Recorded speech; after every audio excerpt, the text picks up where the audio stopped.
আজ দুপুরে আমাদের মেনু সবথেকে প্রথমে গরম ভাত, বেগুন ভাজা, কুমড়ো ফুলের বড়া, কলমি শাক,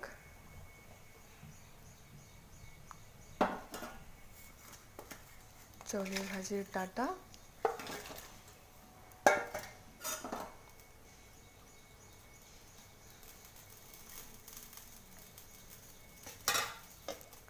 মসুরের ডাল,